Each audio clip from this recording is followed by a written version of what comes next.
Assalamualaikum warahmatullahi wabarakatuh. Hari Rabu kemarin pilkada akhirnya beres juga.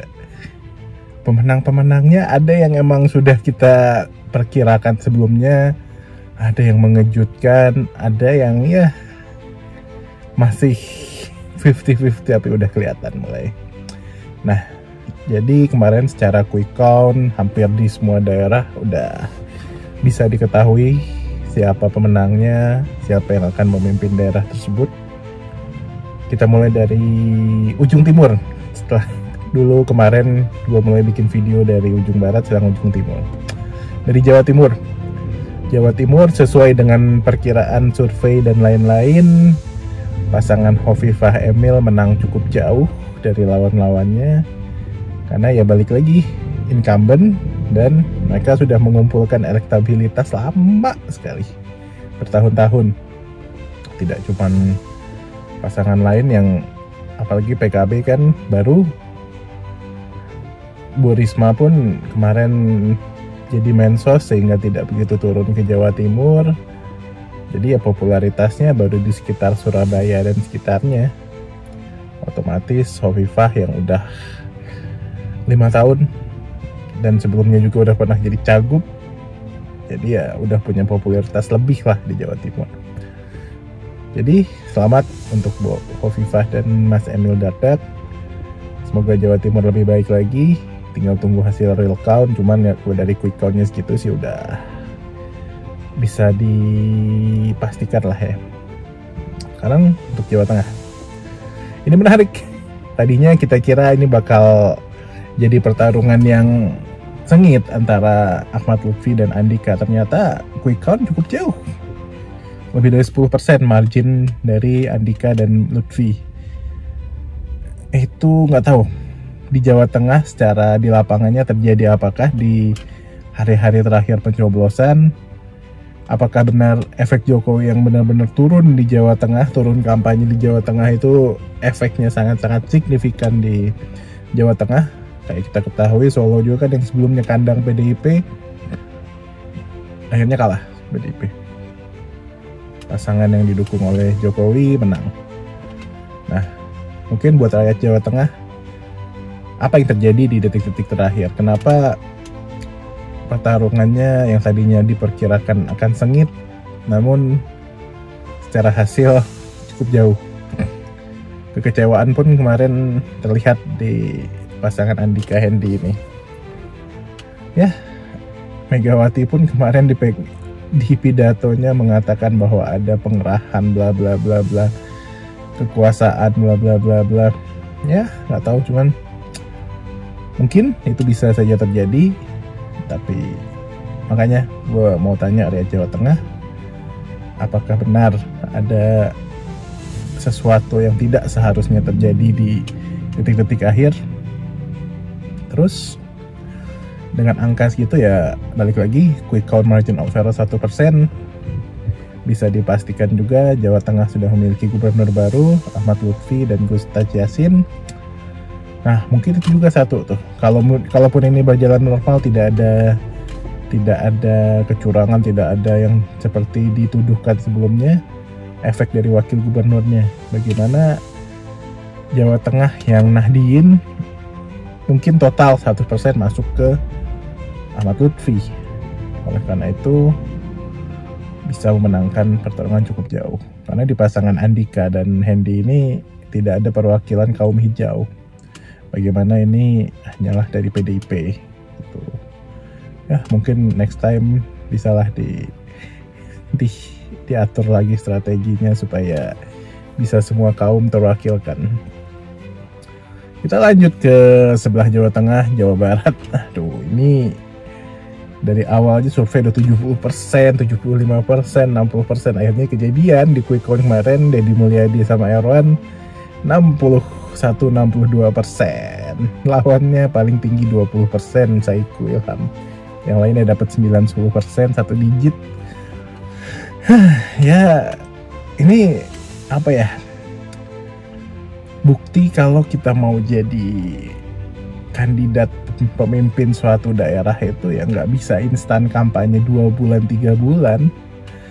2 tahun, 3 tahun, 4 tahun, 5 tahun itu adalah tabungan yang harus dimiliki. Bagaimana Kang Deddy Mulyadi ini bukan cuman 2 bulan ke belakang, dia pernah jadi cawagup sebelumnya. Lalu setelah dia kalah jadi cawagup, dia tidak berhenti. Dia membangun komunikasi dengan warga. Dia memperbaiki daerah tempat dia tinggal. Daerahnya jalan dibagusin semua. Setelah itu juga di sosial media, kalau kita lihat YouTube Kang Deddy Mulyadi Channel, itu kan suatu kampanye yang sebenarnya tidak mahal, tapi efektif menjangkau. Itulah the power of social media yang bisa menjangkau luas sekali audiens, bukan cuman warga di sekitar. Selain itu kemarin pun dia banyak membantu rakyat Jawa Barat. Seperti contohnya kemarin lah yang baru kita ini kasus Vina Cirebon itu, Kang Deddy Mulyadi juga turun langsung. Disitulah bagaimana kita itu bisa mempelajari hal-hal yang baik untuk mengikuti konsultasi pemilihan kepala daerah atau pemilihan apapun itu memang tidak bisa instan. Butuh sesuatu yang terus-menerus hingga diingat oleh rakyat gitu. Ya, Kang Deddy Mulyadi, Erwan Setiawan, pimpinan Jawa Barat 5 tahun ke depan, satu provinsi dengan penduduk terbesar di Indonesia. Mudah-mudahan bisa membawa Jawa Barat lebih baik lagi. Semoga banyak hal-hal yang bisa dieksplor lagi di Jawa Barat. Nah, kita geser nih ke yang sebenarnya panas. Jakarta ini pertarungan 3 calon. Ada RK, ada Dharma Pongrekun, dan ada Pram. Nah, di sini prediksinya pertarungan antara RK dan Pramono Anung. Tren RK dari awal mulai kampanye itu sebenarnya turun, memang betul. Awalnya tinggi, makin lama makin akhir makin turun. Sementara Pram menanjak. Sehingga sebelum hari H pencoblosan sudah ada titik pertemuan 2 tren, di mana tren yang turun di bawah dan tren yang naik itu mulai di atas. Dan ditambah lagi dukungan dari mantan gubernur ke Pramono Anung, nilai itu akan makin menanjak.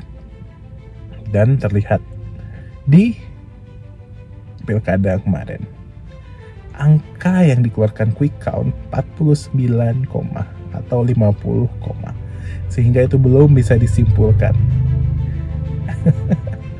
Kurang sedikit. Namun update terakhir kemarin ketika real count kurang sekitar 10 TPS lagi, Pramono Anung menang dengan angka 50,07%. Itu data dari KPU. Tinggal nunggu pengesahan, apakah ada kecurangan, apakah ada, atau nanti bakal masuk MK atau bagaimana. Jakarta 1 putaran, namun kita masih menunggu hasil resmi karena ini tidak bisa ditentukan oleh quick count. Yang menarik kayak ini, bagaimana tren RK itu bisa turun dan tren Pramono itu bisa naik. Kita bahas tren RK turun. Nah, di sini gue menyalahkan siapa? Gue bukan menyalahkan RK-nya. Yang gue salahkan itu tim suksesnya ataupun tim pemenangannya. Kenapa? Itu program-program. Kenapa sih bikin program yang nggak pas gitu bisa dibilang? Ini nggak tahu yang ngasih datanya salah atau yang mengolah datanya atau yang mengolah jadi konsepnya itu yang salah. Itu buat apa sih bikin mobil curhat? Buat apa sih bikin apartemen ngangkang? Buat apa sih bikin gym di halte? Come on, bikin hal yang normal-normal aja. Kesulitan warga Jakarta tuh apa? Public transportation, bikin public transportasi yang bagus, janjikan public transportasi diperbaiki lagi. Ekonomi, lapangan pekerjaan, hunian, tempat tinggal murah, udah simple, nggak usah bikin seolah-olah ingin gimmick tapi malah hasilnya tidak mengena di rakyat. Itulah makanya kenapa saat kampanye bukannya naik, trennya malah turun. Di sini yang salah bukan RK-nya. RK sudah cukup baik menyampaikan gagasan yang dirumuskan oleh tim suksesnya. Sekali lagi saya di sini agak sedikit kecewa dengan tim sukses dari RK. Nah, lalu ya Pramono, dia mempunyai konsep ya memang yang mengena. Bagaimana dia bikin job fair, dia bikin Trans Jabodetabek untuk mengurai kemacetan, public transportasi ya, hunian murah, udah selesai. Nggak susah sebenarnya. Nah, disitulah bagaimana akhirnya sepertinya Pramono saat ini akan menjadi gubernur Jakarta 5 tahun ke depan. Ini kita lihat apakah akan bisa dengan baik bekerja sama dengan pemerintah pusat. Kalau dilihat dari track recordnya Pramono Anung ya kita tahulah dia bisa masuk kemanapun. Jadi ya kayaknya masih oke-oke aja, no problem. Oke, kita lihat kejutan yang di paling barat provinsi dari Pulau Jawa, di Banten. Dari sebelum pemilihan, Airin surveinya lebih tinggi daripada Andra Soni. Namun saat pemilihan, Andra Soni bisa menang mutlak dari Airin. Wow.